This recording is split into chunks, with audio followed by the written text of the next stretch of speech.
Russian Mafia appeared in the late 80s, along with Perestroika and Glasnost. It flourished in the 90s, and in a few short years, starting the year 2000, Russian Mafia died, fell. Well, it lost really to a sinister competitor.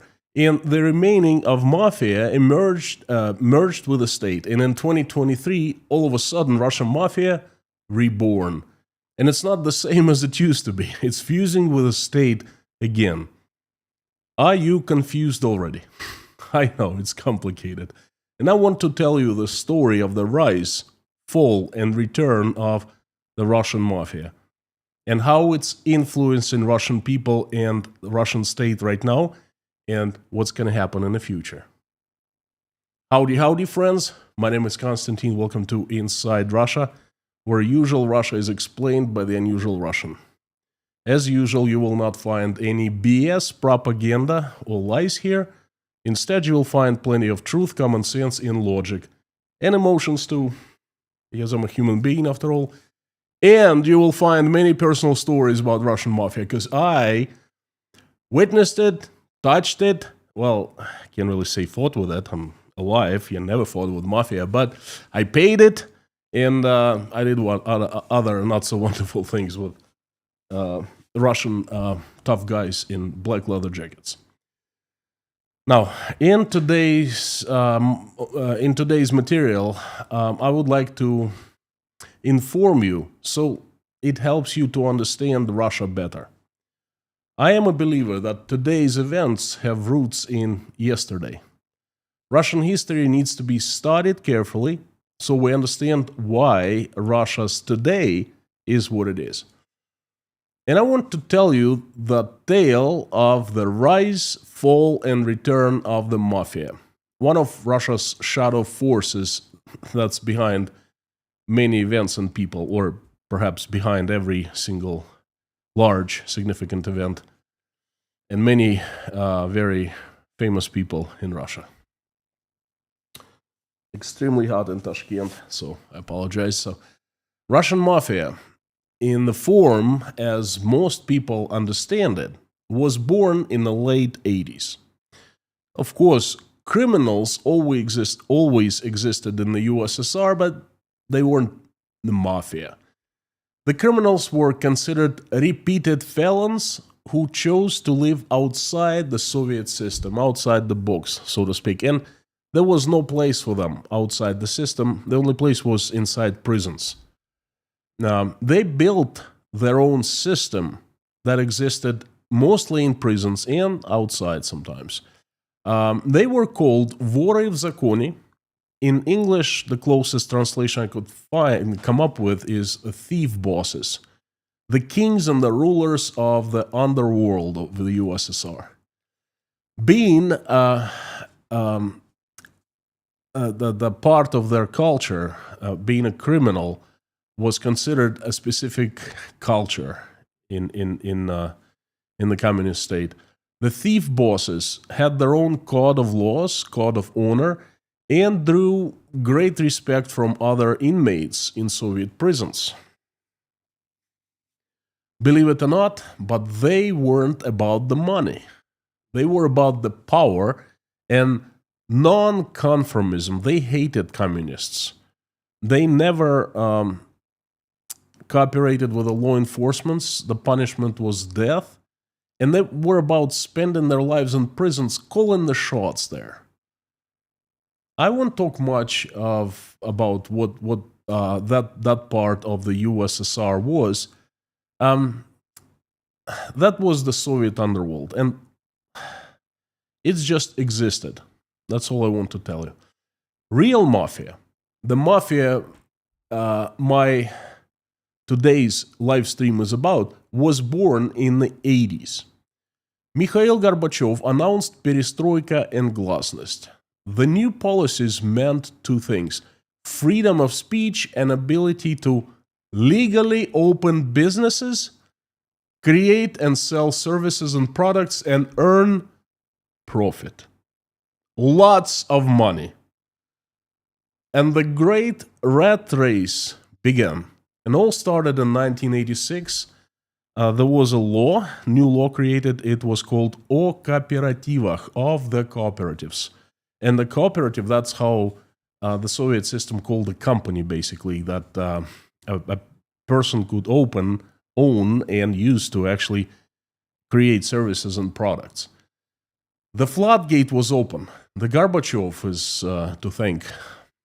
People started earning money in any way they could. Buying and reselling things, importing products into the USSR from abroad, doing really anything they could do. And the Soviet state was failing in providing goods and services for Soviet people, and that's where the private enterprises started stepping in.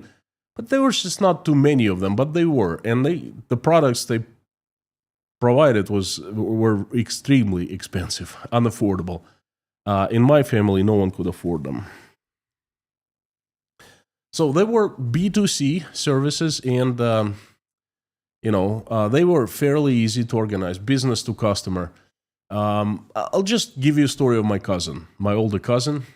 He was a part of the group called Cooperative, a group of basically a small business that produced Adidas shoes knockoffs. My cousin, when he was done with his army service, 22, 23, he became a professional truck driver and instructor. He was teaching people how to drive. That's what he did in the army. And he was noticed by a local, man. They needed a good driver, and he was offered a job. He was offered to join them. And then he became one of them. And basically, they were strictly outlawed in Russia. They were deeply undercover, but they weren't doing anything bad. They were just making sneakers, Adidas sneakers, and selling them at the black markets. And all the machinery they invented and built themselves, okay? So I remember their shoes cost an arm and a leg, and my cousin, gave me a couple pairs as presents. And that made my day. Days, I guess. But anyway, that kind of services, starting with 1986, they became legal or half legal. They legalized parts of their production, and they kept the rest in the shadows. And then there were B2B services, business to business. You see, state factories didn't have money, literally. Only bank accounts with numbers, but never cash. So no one in the factories actually had their hands on money. They operated with numbers. That was a feature of state-planned economy, and the Gosplan was state agency that planned everything and executed everything. For example, a factory manufacturing combine harvesters had a few hundreds of suppliers who provided everything: materials, parts, mechanisms, tools, whatever. They supplied their products to the combine factory, combine harvester factory, but they didn't receive any money. And the combine harvester factory didn't pay them any money because the state did. The state did all the transactions, okay, in the state-owned bank. They just moved goods from factory to factory. That's all they did, okay? And the state was keeping the books, so to speak. That's the planned economy for you. The Gosplan was telling them how much to produce, how many units to produce, and how much to sell and to who to sell. But not for money, but just ship out, okay? The money to cover all the expenses, salaries that were handed to workers, money for research and development, anything like that came from the state directly, not from the factory. And here comes 1986, and then here comes this new entities called Cooperative. So they could do, the main thing they could do was to get cash. Just an example, a new businessman, usually scientist, former mathematician or whatever, smart guy, would come to a director of a plant and offer to do a research paper on anything the plant needed for a large amount of money.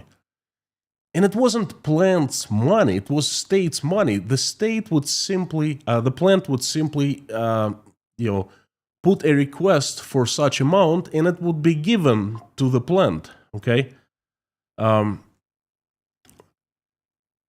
Director would sign a contract with this new businessman and pay to Cooperative, to this new company, and this new private companies, it could withdraw money in cash from a bank account, and Cooperative, the new businessman, would get a large amount of money in the account from the plant and would cash it in the bank and would give a part of it to the director of the plant. Another example for you, Vladimir Tarasov. You probably don't know this name, you've never heard of it, but it was Russia's first business consultant, Soviet first business consultant. He was the founder of the Tallinn School of Management. He was a scientist living in Tallinn, studying management techniques, and that was his hobby, it was his passion. In 1984, he founded own social club, and he called it the Tallinn School of Management. And just in time, because 2 years later, in 1986, he was able to turn his social club into a business.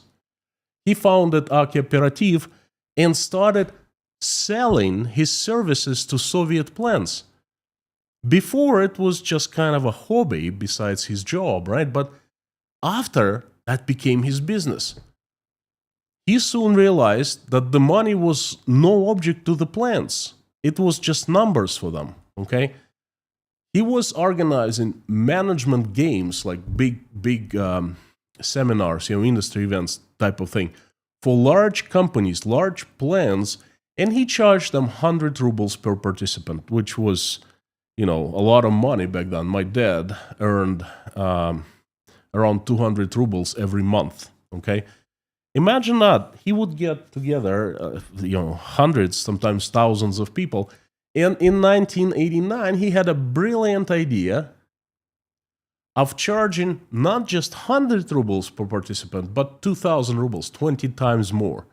And then he got together a few, like 2,000 or 3,000 people in this huge event. And he charged the companies, state-owned companies, who they came from, 2,000 rubles for each participant. And then he earned $1.5 million immediately, just like that. He took the money and he moved to San Francisco, to the United States, and he wrote a book about it, okay? But then he's been consulting, he's still in consulting business in Russia. That's just, I'm telling you that what was happening in the 80s in the USSR, so you understand the origins of Russian Mafia. Now imagine this. In 1986, the opportunities appear and people, not many people, just few, I guess the most smart ones, most people had no clue about business and how to make money, for example, none in my family even thought about it, okay? But very few started raking in enormous amounts of money. And when that happens, usually when some people get rich, usually certain people appear who want to deprive the new rich, of their money. The new rich started becoming the victims of crimes. Their money were targeted. At first, they were just individual crimes, thefts, break-ins. The police couldn't protect the new rich. Things were not well in the USSR. The country was falling apart, and then the cops were not in the best position. The police, although they were privileged, the privileges weren't that much. Understaffed, underpaid, and underfinanced. Old Lada cars, old pistols that didn't shoot, and they weren't even allowed to use the pistols, And on top of that, Mafia didn't officially exist in the USSR, and it was still the USSR in the 80s. Make no mistake about it, it was still old Soviet state. Although in the later stages, but it was still the Soviet ideology. First Mafia were groups of few people getting together, usually friends, and usually former athletes, physically strong people. And they went after Cooperative. They went after everyone with large amounts of money, because that was the only way they knew how to get money, okay? Just tells you so much about the values that the USSR had, but hey. The Cooperative, the new rich, they were defenseless against the mafia. They paid. Those former athletes had an original name, Racketmeny. Racketmeny. It's Racketmen. It appeared in 1986. It stayed for a few years. And I think in early 90s, this name was changed to racketeers. The racketeers. Racketeere. Okay, it used to be Racketmeny. And then became racketeere. That's how I remember them. So, and I remember how Mafia was growing and evolving right in front of my eyes. Literally. Sports club was a place where I first introduced to Mafia. And sports clubs were also new kinds of business. A person would open a company, Cooperative, and rent a few rooms, would put a few dumbbells, barbells there, a few mirrors, and voila, you have a sports club, Kachalka, where people used to go pump iron, And usually a small one, a small place, but it was the place where you could pump iron. I joined my first club in 1989 when I was about to turn 18, not 18. So we literally had a few dumbbells and barbells and a few mirrors and tons of posters of Arnold Schwarzenegger, Conan the Barbarian, Total Recall and all of that. So, and that's all we did was just standing there and doing exercises. So then, in parallel, I was also boxing. And boxing was a big sport. It was a state-owned school, and a large one with official trainers, coaches. Once in a while, we would be visited by big, tough guys in black leather jackets, and they would literally come and make small talk with us, introduce themselves, sometimes train with us, and they knew our coaches, of course, And then they would start offering us jobs, little by little. Jobs, very small jobs, but very well-paying jobs. For example, hey boys, who wants to come this Saturday and stand at the nightclub? We didn't have nightclubs, but at this bar or this store. Just one shift, 8 hours. Just stand there. There will be a few people just for security, just to make sure that everyone understands the place is protected. No troubles will be there. And then they would pay good money, and then that's how they hooked you. You'd do it once, twice, third time, and then you'd get deeper and deeper. And when I went to Kachalka, the gym, I also found the place was packed with big, muscular guys. And of course, we always knew everyone, and then of course, we always talked and they joked and they would offer us also jobs once in a while. And it was, if you wanted to make money, that's where you went. I was junior, senior high school back then.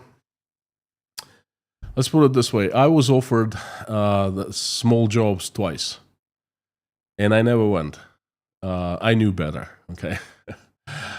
And then that's how Mafia appeared in the very late 80s, early 90s. And then Mafia got smarter. It started evolving. Those groups of low criminals understood that they could earn more money by growing and becoming bigger and taking more territory, by getting better equipped, by getting better communications. They started getting more money from, stealing or taking or whatever, depriving other people of more money. And then they started buying new cars. They started buying new equipment. They started buying CB radios, which was a huge deal back then, so they could communicate with each other very easily. They started buying guns, computers. They started getting smarter. They started evolving, okay? And then the USSR fell apart, just like that. A new Russia was born, and it became free market economy, and boy, it became El Dorado for all of us, including the mafia. So everyone started making money. Everyone. Imagine a country with 150 million people with nothing all of a sudden being open for business overnight. Ooh. The mafia, let's put it this way, they grew like forest mushrooms after a warm rain. Everywhere, on every corner, there was a tough guy or a group of tough guys. It was the easiest way for many to make money. And then when you live in Russia in 1991 and 1992, all you want is money. You want better life because you know that you had been lied for so long. And now everything is different. And now you have opportunity one way or another. In the easiest way, if you're, strong and bold and tough, or you pretend to be that way, to go and join the boys. And I knew tons of boys, okay? Half of, well, not half, but I'd say a quarter of my former classmates from school joined the mafia, and they became like criminals at different level.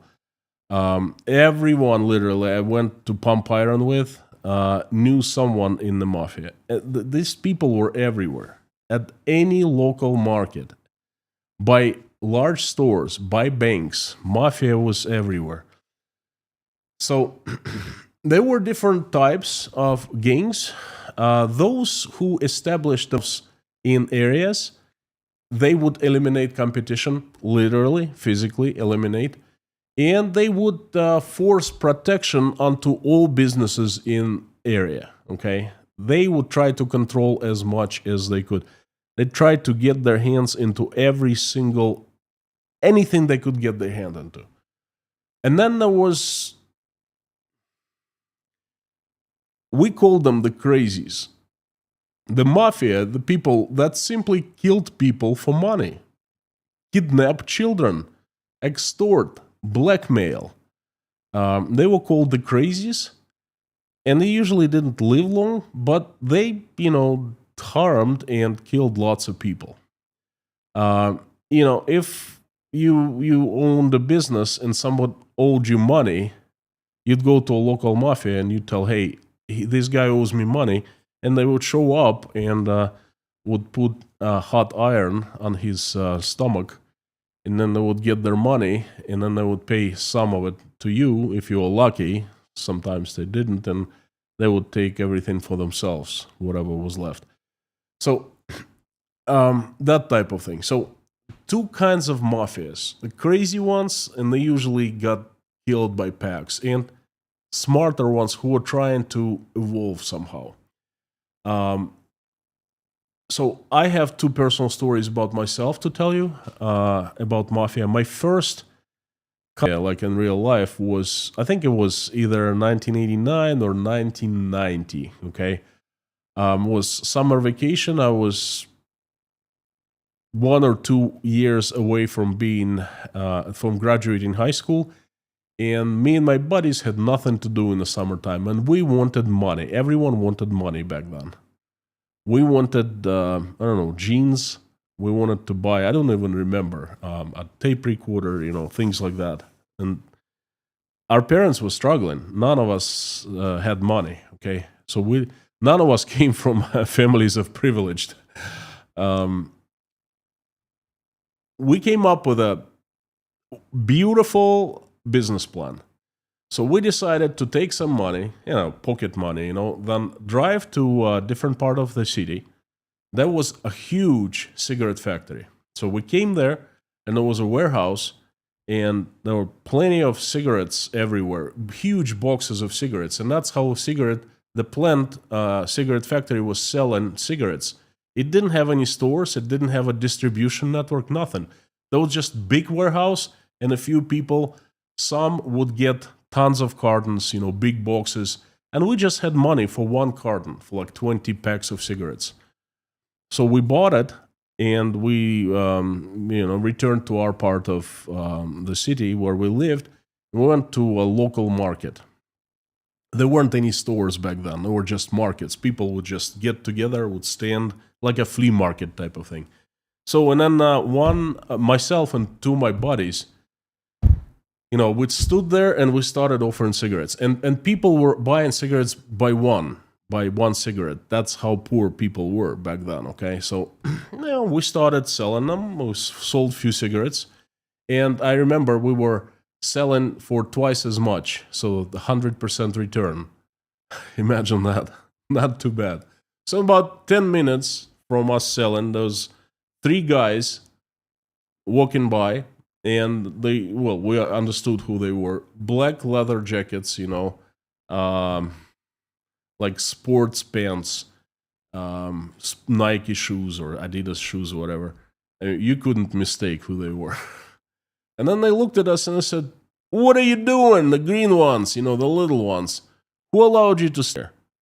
And that was scary. And we just said, "Well, we just came with the cigarettes. Did you pay us?" They said, "No, we don't have any money."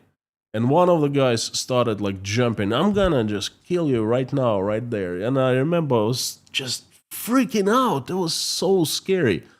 And then their like supervisor, whatever, there were three of them.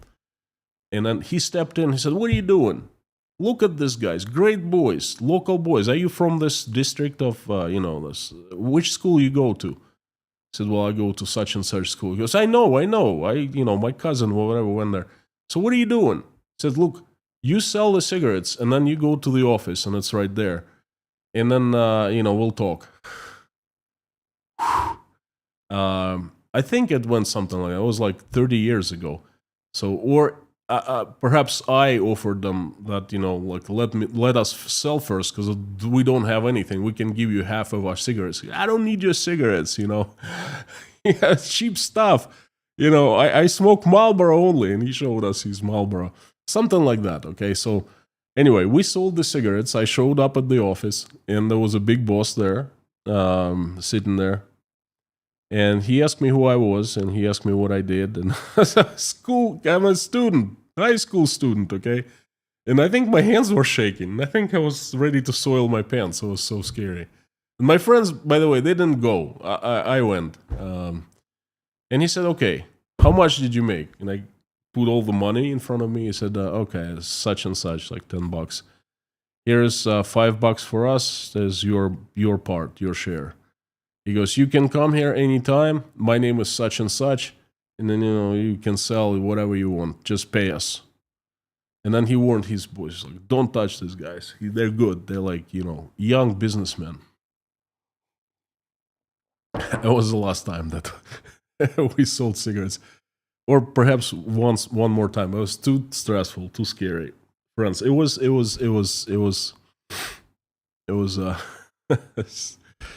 ooh. Anyway,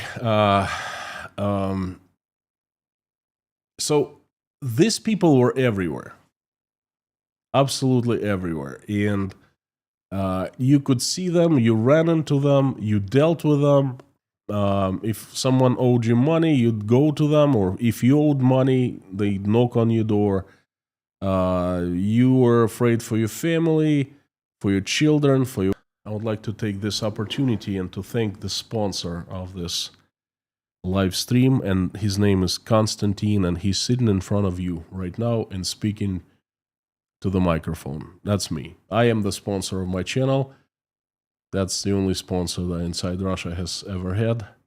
So, thank you, Konstantin. You're welcome, Konstantin. This, in any live stream or long form video. This part is called mid-roll. That's where they usually present the sponsorship, shout outs. But instead of doing that, because I'm not sponsored by anyone, I don't take sponsorships here. Instead of doing that, I would like to instead thank you, everyone who's watching right now, everyone who is a part of Inside the Russia community. Thank you for watching, for liking, for commenting, and interacting. Thank you for the messages, for your prayers, and for your love. Thank you for the coffees that you buy at buymeacoffee.com, for the Patreon, for PayPal. I give you a promise that despite being demonetized by Google, been demonetized for 10 months now, and I'm not making anything on this channel, on these videos. Despite for being demonetized, I continue my stand against the Russian government, against unfairness, against the war, and I continue telling you the truth. You have my word on that. So thank you very much. Now back to the message. Evolution of the mafia in the 90s.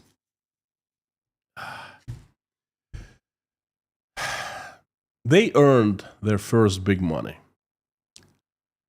I mean, big money. By 1993, they were private banks in Russia. They were private companies, large companies that state had owned for decades and the state had built, became privatized, and they started bringing in real big money, millions of dollars. And then the mafia, by the time that was happening, the mafia also accumulated lots of money, but those money were blood and dirt. And no matter how big and tough you were in the mafia, that always someone bigger and stronger come by, and that bigger and stronger person would do the same that you did to others. Okay, steal your money, deprive of everything you have, kill you. Okay. And once the mafia groups accumulated large amounts, they started trying to get legit. I would say this started in 1993. Because before that, we didn't even know what legit was. Okay, they started trying to acquire properties in a legal way to launder their money to, that the blood money, so that become clean money, and that was fairly easy to do back then. And they started buying privatized factories, companies, and they started trying to manage them. They started trying to invest in stock. They traded their black leather jackets for suits. They started learning how to speak better because most of them were uneducated, former athletes or strongmen of some kind, the boxers, bodybuilders. They started evolving. Some of them, not all, some of them. They started traveling abroad. Now, remember those funny-looking Russians in the 90s in Europe and in America? They usually dressed like pimps. That was them. They started sending their children to study in the West, in the good schools, because they could afford it. They started buying themselves political influence. Not all, of course, the smartest ones. Those who stayed in the streets, those who didn't smarten up, they died from knives and bullets. And the mafia, the smart ones, started distancing themselves from the world of crime, the underworld, and creating the image of respectable people. Now, let me tell you another personal story, or actually two very short stories. I was studying in America. I went to study in American University in 1996, and every September I came home to renew my student visa. That's what my daughter Ola is doing right now. and we're in big trouble because this whole mess is happening. But anyway, it was much easier for me. All I had to do was take my passport, go to the American embassy, and they would see that I was a student in Maine. They would just renew my visa. But every time I stopped by home for a couple of weeks. I saw my parents, and my dad had a friend, a childhood friend. They went to school together. My dad became train engine driver. Is that he used to be in charge of a few train agents, right? And his friend became a mafia boss, a small one, local one, okay, northern of the province, Rostov province, in a small town. He was the person there. And then I came back, and I think it was 1998, and he came visiting my friends, my dad, and I don't think my dad knew what the guy was up to. Perhaps he had ideas, but I think my dad just closed eyes for that, So anyway, that I remember was a very nice fella. He came over and took a great interest in me, and he was asking me all kinds of questions. How I got into the USA? Yes, I won a competition. I was competing against 40 other students. There were so many spaces in the program, and 40 people competed for one space. And then he was asking me a great deal about America. How is business organized there? How people, get loans, how they manage properties. And then he was extremely impressed when he saw my story. Well, he heard my story about becoming a hotel manager in just 2 years. And he couldn't believe it. He said, look, how could you do that? You came as a kid with no language whatsoever. And then 2 years later, you are managing quite a few people and a few properties. And then he looked at me and said, look, I bought a plant, and I would like you to come and work for me when you come back from America. And I said, well, what if I don't? He looked at me and said, look, why wouldn't you come back? There are so many opportunities here. There's so much money. And I need smart people to run my businesses, okay? And I never got a chance to work for him, because after I left in about 6 months, he got shot. He was killed by another mafia boss, okay? But that's... I remember that's what happened to me. And then in Rostov, I think it was the same year, September of 1998, I was sitting in a local DMV, and this tough guy in the black leather jacket was right next to me, and he was waiting for his Mercedes. He was registering paperwork. And then I was dressed absolutely different. People in Russia didn't dress like me. I had a club jacket and blue jeans, and then he started making small talk with me, and I told him that I study in America, and then he got excited, and he started asking me the same kind of questions: how I got there, where I work, how Americans do business. He gave me his business card. His look, I'm a businessman. Here, this is my name, and he introduced himself. He said, when you come back from America, ring me up. I might have a job for you. I have so many businesses. So that stories, they clearly showed me. I was feeling that those people were trying to change their sneakers for the dress shoes, Italian dress shoes. Okay. And towards the late 90s, the mafia was changing. In 99, 98, it changed a great deal. The streets became safer because the mafiosi, they learned how to make money in a better way, in a different way. And many went into the politics, and many became very famous politicians. And then now it's probably, it's a very long time. It's 30 plus years But I remember when I returned to Russia, I clearly understood where some politicians were coming from. Anyway, the mafia was getting not stronger, but that was getting more holistic. It was kind of spreading into the all areas of life. It came from the street crime, from stealing, breaking into the houses, blackmailing, extorting, that type of thing. But then it went to the stock market. It went to offshore accounts, started doing offshore banking, that type of things. And in 1999, along came the spider, and everything changed. And the mafia died very fast. Vladimir Vladimirovich Putin became the president of Russia. And one of his first speeches was in the forum, in front of pretty much all high-ranked KGB officers.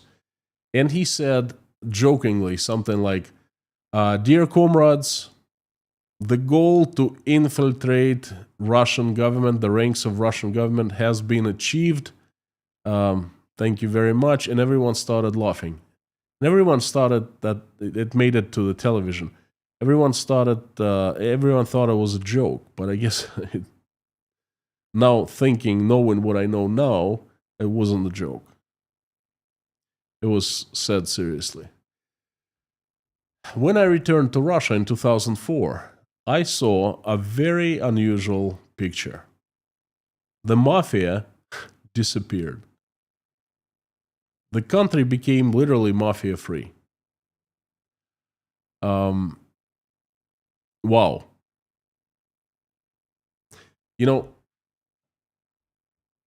Imagine in a room there's tons of spiders, small spiders. And then there's just a permanent feature. Smaller, bigger, everywhere, in every corner. And then you close the door and you come back in a week or so, and then all of a sudden you see there are no spiders. They're all gone. Do you know what it means? That is one huge spider crawled into that room and killed and ate all the small spiders. And you better be sure that in one of the corners this big spider is sitting. Okay, and this is exactly what happened in Russia. Back in 2004, I did not see any tough guys, the boxers, the bodybuilders in black leather jackets, in sports pants, sweatpants. There was none. They didn't come to your office. They didn't tell how much you had to pay and who and how often. They didn't bother you, because simply none of them. And when I asked people about the mafia, they simply laughed at me and said, "Well, the times have changed. We don't have mafia any longer." And that was wow. Okay. Then I learned that the mafia was replaced by the KGB. Well, mostly by the KGB and the police, the federal police.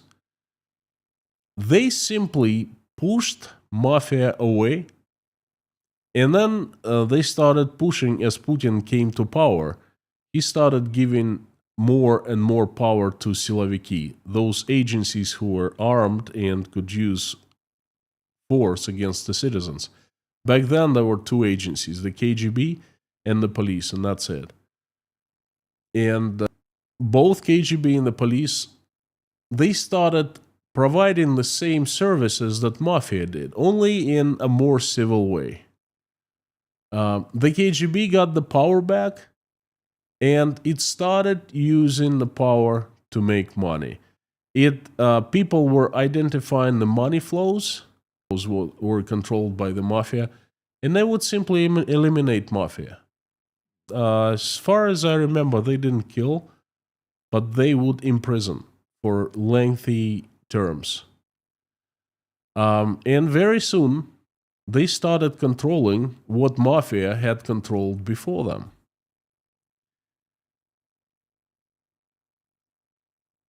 that was a slow, well, it was fairly fast process. I think it was not slow, as fast as the process of rise in Russian mafia. So in 3.5 years, they were able to have mafia disappear. And then things were more or less okay and safe and fairly pleasant until 2011. The KGB and the federal police, they were after money. But imagine a small business center with a few shops. In the 90s, you would have tough guys standing on every corner in front of the, at the doors, at the entrance, and they would be controlling all the businesses, knocking on the door on the first of the month and saying, hey, time to pay, that type of thing.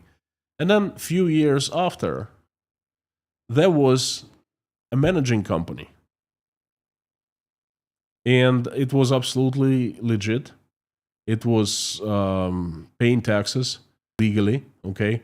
And it was providing services such as cleaning, security, and so forth. And they weren't any thugs anymore. They were just people in nice clothing, security guards. They were polite, but they were controlled. If there was a problem with anyone, a break-in or, someone would come and cause a scene, there'd be a phone call to the cops, and the cops would fly and would take care of a problem because it was their money, it was their company. That's how they were replacing mafia, bit by bit. And that's what they did. For about 11 years, they were after money, the cops and the KGB. And then everything changed in 2011 after the Bolotnaya Ploshchad, Bolotnaya Square protests. It became political. Opposition was born, and opposition started aiming at the power, Putin's power, and that's the power of KGB as well. And then KGB started, Putin and his friends started usurping more and more power, stripping people of more and more rights, and, well, pretty much we all know what happened. Fast forward to 2022, right before the war, no mafia, not even memories of mafia, but instead 100% corruption. And guess who is protected? Well, who protects those who take bribes, who steal from the state? That's right, the siloviki, the KGB, the federal police, the prosecutors. They have power in their hands, and that power is different. For example, the state prosecutors have power of opening and closing criminal cases. So it's a huge deal. The federal police has power on the ground to arrest people, to throw them drugs, things like that. The KGB has power over everyone. So instead of going after small companies, that's what mafia did in the beginning, 30, 40 years prior. Instead of doing that, small petty crimes or big petty street crimes, they started using Russia as a resource to steal money. You can steal so much more, from oil experts, from taxes, from state construction projects in every province, from supplying everything to the army. You literally, those amounts of money, incomparable. Mafia, peanuts. What they were making in the 90s was peanuts. These people were raking in billions and billions of dollars. So, corruption, 100% in Russia. Everyone is corrupted. Everyone steals in one way or another everything. Everyone gets bribes or gets bribed. Money taken out of Russia to different jurisdictions such as Dubai, the United States of America, state of Delaware, Cyprus, Isle of Man, you name it. There's a whole industry that steals money and then hides money and transfers money out of Russia and launders money. Okay, and that's a multi-billion-dollar industry. The corruption in Russia became new religion, and mafia, that's just name of the past, a word of the past. And then everything changed in 2022, the war. The Russia just fell apart, basically. The country that we called Russia fell apart, and this new country I call Putin's Russia, and it's organized by different rules, by different, the rules of the game are absolutely different. There's a war going on, and the state has usurped all the power it could get. The Putin's power, whatever is in his hands right now, is obsolete. There are 16 Siloviki power agencies that are directly underneath Putin, taking his orders. They're called the vertical of power. They're actually the backbone of the vertical of power. They are armed, and legally they can use violence against citizens. Okay. They controlled situation until 2022, but then it started falling out from their hands. You can't control the situation when there is a war going on. You can't control the situation when you have hundreds of thousands of people killed in the front lines and hundreds of thousands maimed, and crazy psychos released from prisons and thrown for 6 months to the front lines and then pardoned and sent back home, not to prisons, but to the society. You can't control the situation where people take power little by little into their own hands. You can't control the situation where weapons, firearms are readily available and cheap, although they're strictly illegal. Now, for example, in the city of Rostov-on-Don, you can buy an AK-47 for $100 pretty much anywhere. Okay, they're even advertised online.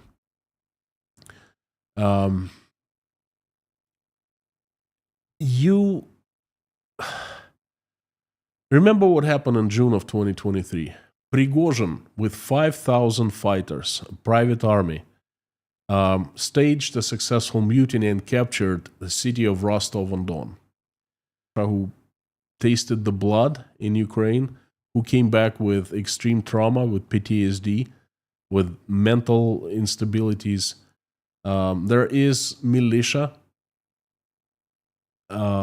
Every single governor is allowed to create own private army that is that takes orders only from the governor. Okay, in Rostov-on-Don, there are over 3,000 men who signed up. They're volunteers. They come and they study combat tactics, and they are organized into groups.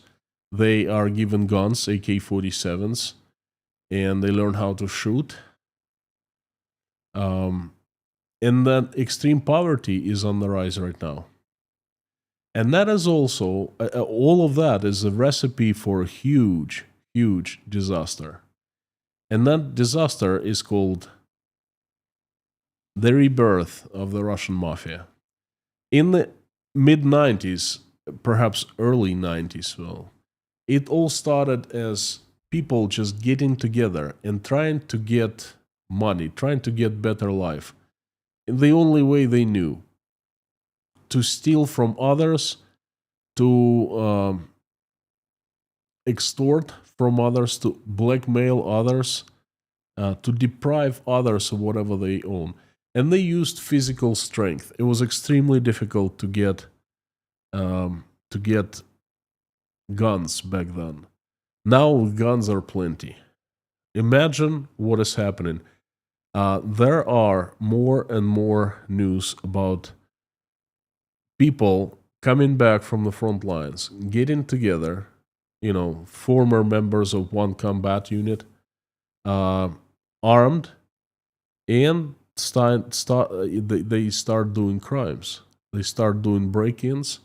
They start targeting regular people, well, rich people, who they can who they can deprive of something. Okay, they just another example. One of my friends in Rostov reached out and asked to recommend a lawyer, a good attorney. And I called Moscow, and I had a very good friend, and I asked him to provide some assistance. And the friend said, well, he does all kinds of assistance. He supplies bodyguards, and then he knows attorneys and all that, protection. And he told me right away, not in Rostov. It's just, I can't guarantee the result. I can't guarantee the physical safety because there are so many dangerous people there. No one can guarantee human life there any longer. And I said, look, I need different kind of help. I need a good attorney. He said, oh, good attorney is no problem. Here's the number. He said, I thought you mean physical protection. And in Rostov-on-Don, I cannot guarantee that. And that guy is pretty big in providing services, He's been doing it for the past 30 years. Anyway, right now, we are seeing the rise of the mafia again at the very early stages. But the longer it takes, the more poverty comes into Russia, the poorer Russians become. The more instability, the more insecurity people have, the more chaos in their lives, they will be taking matter into their own hands. They have started. There are reports every single day coming from the specialized Telegram channels, or I get some information from them about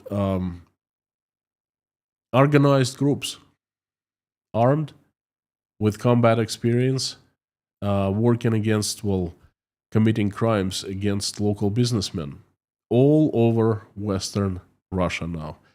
And it's becoming much worse because they have connections inside the law enforcement agencies, inside Siloviki, okay, inside the federal police, inside courts. And this is like a hydra, and it's reaching with all tentacles into all places in Russia. La Piovra. Russian Mafia is reborn, and it's one of the things that I carefully monitor these days because I get more and more information about organized crimes. And all I have to do is to recall what was happening in the 80s, and I witnessed it, and I have a good memory. And I'm seeing that the History in Russia live stream chat just for a few minutes to say hello, but I really have spoken. It's been quite a long message. Well, I'm sorry I could not make it any shorter because how can I shorten this? Before I turn the live stream chat on literally for a few minutes, I would like to remind you of Formula 54. I believe that right now if you want to know things Russia, stay on top of things Russia, it's really important to follow the news. Because every single day, incredible news happen. Every Friday, I do a report, I call it Crazy Friday News, but I get crazy news every single day now. And I carefully select 9 news every day, and along with my commentaries and analysis, I make them available to patrons of Inside Russia at patreon.com. 9 news every day, 6 days a week, 54 news every week. I feel it helps those who are interested to know what's happening in Russia and with Russia. If you wanted to know things about Russia from the source and didn't know where to look, now you do. Look no further than Patreon account of Inside Russia. I'm going to place links down below in the pinned comment and in the description. Thank you so much. Consider giving it a try. And now, just for about 5 minutes, I will turn the live stream on just to say hello to everyone.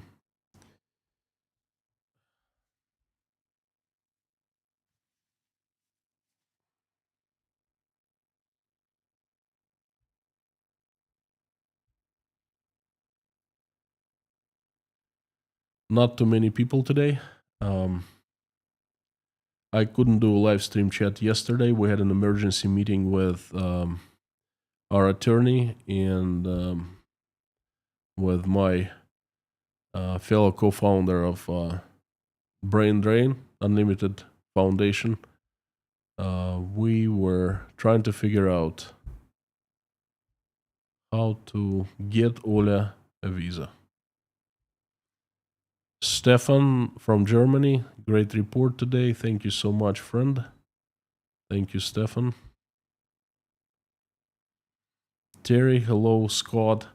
Friends, I won't be able to take many questions. It's already 17 past 1. And that's when I invite everyone to pray along with me.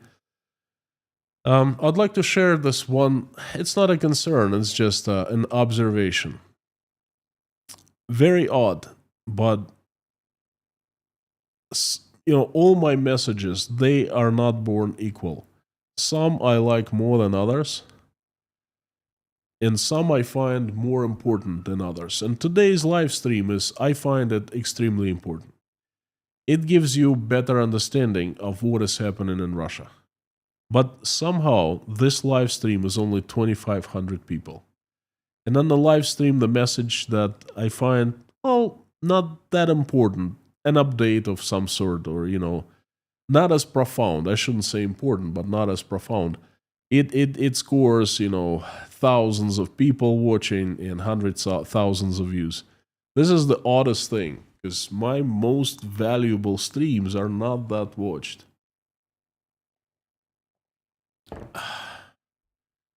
Oh boy, crazy buffering today. I'm sorry. Crazy buffering today. Why in the world it would buffer? You tell me. I've been having problems with electricity for 2 days. Perhaps that's why. I'm very sorry about that.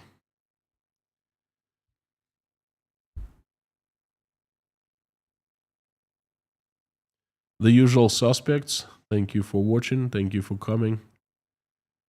Kostas from Hellas. Hello. I take it you're from Greece. I had Greek friends in Maine, Greek community, and when they learned my name is Constantine, they're like, "Oh, you Eastern Orthodox? Oh my God, come to our church. You're one of us. We'll find you a good Greek girl. You'll marry a Greek girl. You'll be part of our community." Nice people, but I ended up not going to the church and not marrying a Greek girl. So. Howdy. A lot of Greece, by the way. I've been to Greece a couple times, so it's just incredible.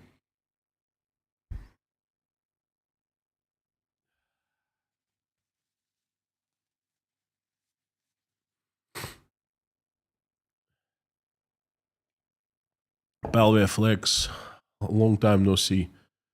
Werner Heiko, what happened to the non-Russian mafia under Putin, like the Chechens and formal criminal sector? They become formal. There's no non-Russian mafia under Putin.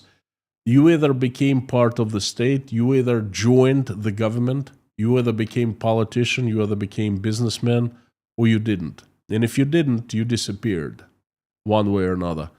I know some people just fled Russia in the 90s, in 2000s. I guess the smart ones, and never to come back. And most who didn't become part of the system, Putin's system, they're dead, obviously. And who became part of Putin's system, that's the part of vertical of power now. Leitmotiv, howdy, Roy Cousins. Terry Carter, hello, friends.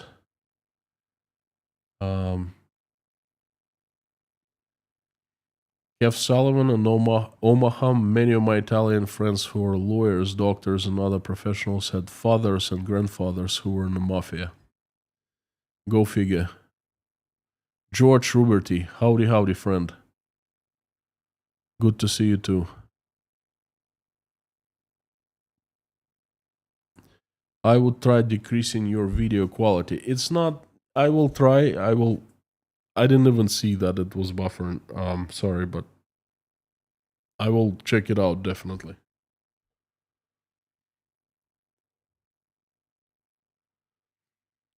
You know, it's not like crazy 4K quality. It's 1080p. That's all. Terry, I gave your case the hard sell on behalf of me. I'm not sure what you mean.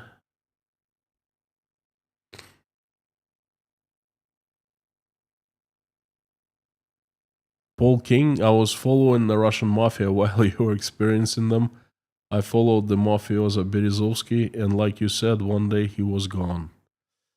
Well, he was quite the guy, let me tell you. He was connected with quite a few wise guys, you know.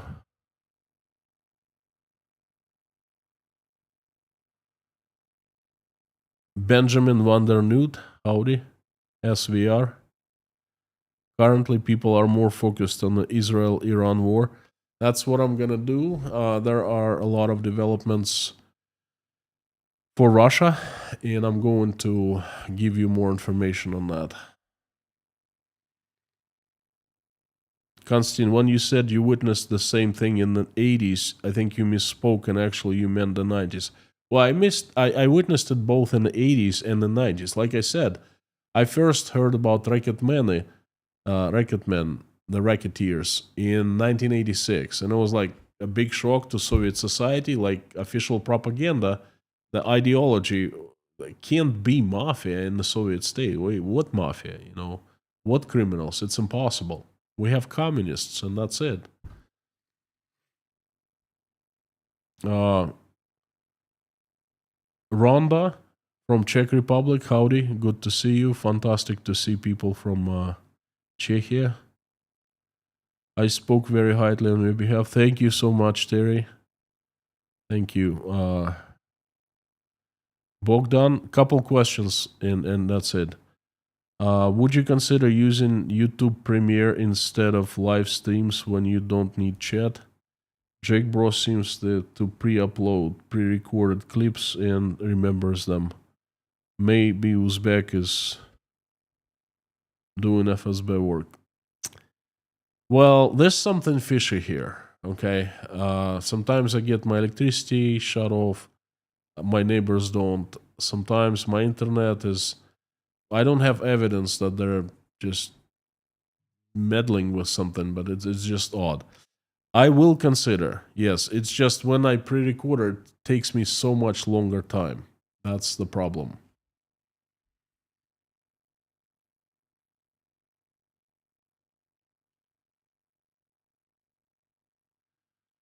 Elmina, the US had the Russian Mafia showed up with the leather jackets, Italian shoes in the early 2000s, caused huge problems. All right, I'll tell you another personal story. I was in a hotel. I was managing quite a few hotels, and I was in one of the hotels. And an accident happened. A girl put boiling water on her, a little girl, like 4 or 5. Not over the entire body, but I think back, either back or hand. I don't remember. One of the chambermaids, a Russian girl, she ran into the ice machine. We had a huge ice maker, and then she immediately put the girl's, I think it was hand, it's a long time ago, into ice, and that helps a lot to prevent deep burn. Okay, and then ambulance came, and the father was freaking out, but then the girl basically, she didn't save her, but she saved a lot of pain, a lot of troubles, a lot of recovery time, and that's what the doctors told to the guy, you know. And the guy was from New York, and he spoke with New York, you know, that type of thing. And then he was from Brooklyn. And by the time they got back from the hospital, Old Orchard Beach, I think it was like 2001 or 2002, he got back from the hospital and he looked at us. He said, "You're from Russia, right?" I said, "Yeah, obviously, we speak with accent."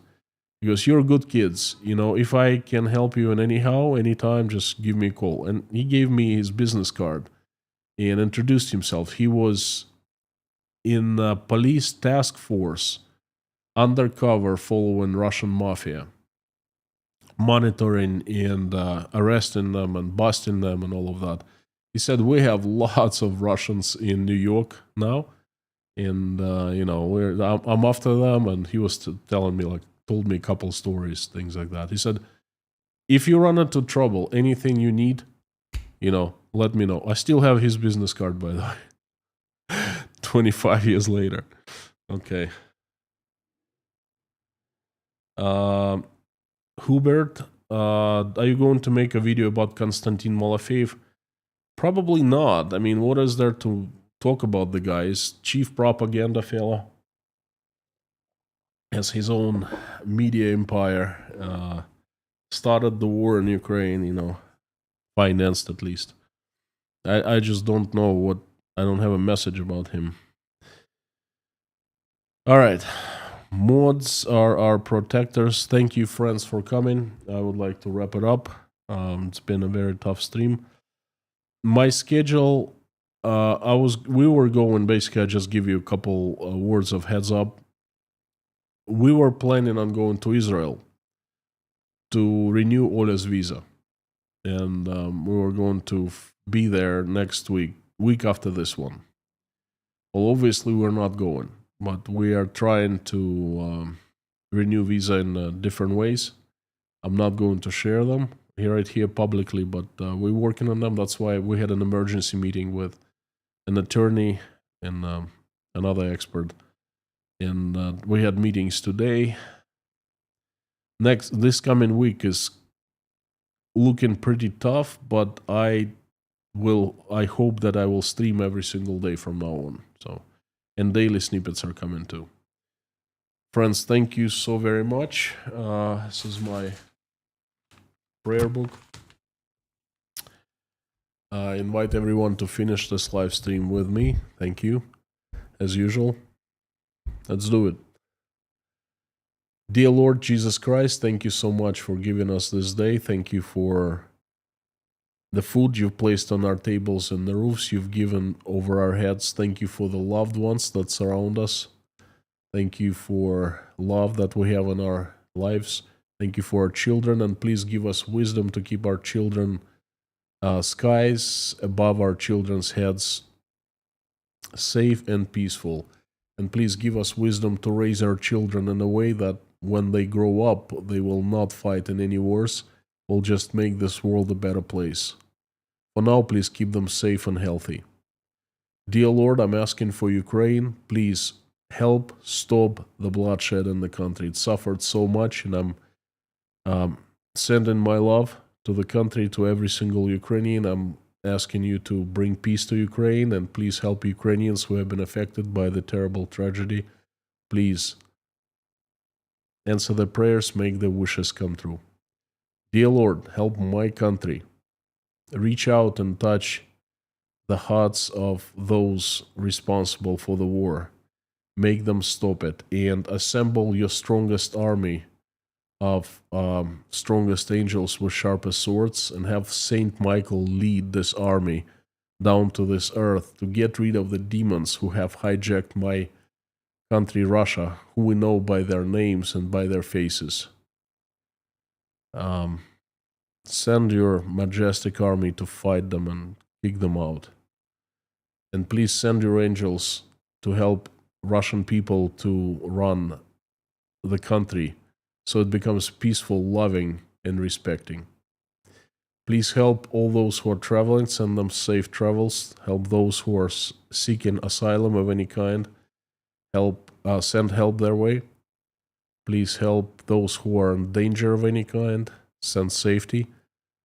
Help single mothers and single fathers who are struggling, trying to make ends meet, raising their children. Send support and relief their way. Please help those who are helping Ukrainians and help Ukrainians who are currently under attacks of Russian weapons. Dear Lord, I'm asking for all who are hungry, cold,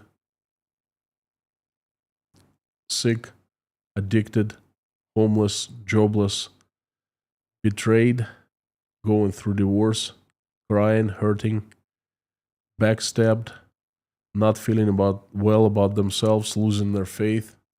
I'm asking for everyone who is in trouble and needs your help.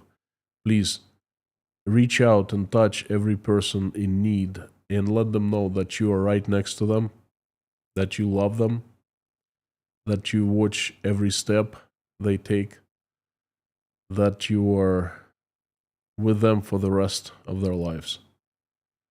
Please help everyone in need. And thank you very much for allowing us to come together and pray. Thank you for everyone who's praying along with me or simply watching us pray. Answer everyone's prayer and make everyone's wish come true. Dear Lord, help. I have the list of people who need your help. They are Greg, Lee and Brenda, Uli Yun, Daniela Fromm and her family, Janice Ross Halbert Bronicky, Karsten, Teresa, Ron Bazoid, Ann Larson and Hannah, Jeffrey S. and his family, Katharina Holm, Mark, Tom W., J.R. McKim, Gabin with Gary, Lisa Kumrian, Harry Potman, Terry Carter, John, Linda, Paula, Dennis, Jason, Susie, Tim, Dory, Rhonda, John, Taylor, Wayne, Darla, George, Ruberty, Pamela J., Meta, David Porter, his family, and everyone who is in Chernovtsi, Ukraine, Leif, Randolph, Grace, Dean Spooner and his church, Yelena, Natasha, Michael, Jake, Oля, Dasha, Sky, Svetlana, Sergey, Liz, Ron, Liz, Koshkin Dom, Sandra, Mike and Mike, Petra, Joseph, Millie, Philip, Eileen, Highwayman, Victor, Jeff Gibson, Denise Abbott, Renate, and Derek Martinez. Please help everyone who is currently under strikes of different kind of weapons, missiles, rockets. Please send everyone safety and send love to this world. Thank you so much, dear Lord Jesus Christ. Amen. Thank you very much for coming, friends. Thank you. Fantastic to see you today. Again, my honor. So you came and gave me a chance to deliver my message. I hope you learned something valuable, something interesting today. I would like to remind you that you are absolutely awesome and you rock. And please come back tomorrow. There will be another message about Russia and how it's affected by Israel and Iran. And before I sign off, I would like to ask you to say out loud, along with me as loud as you can, the following. Carthago delenda est.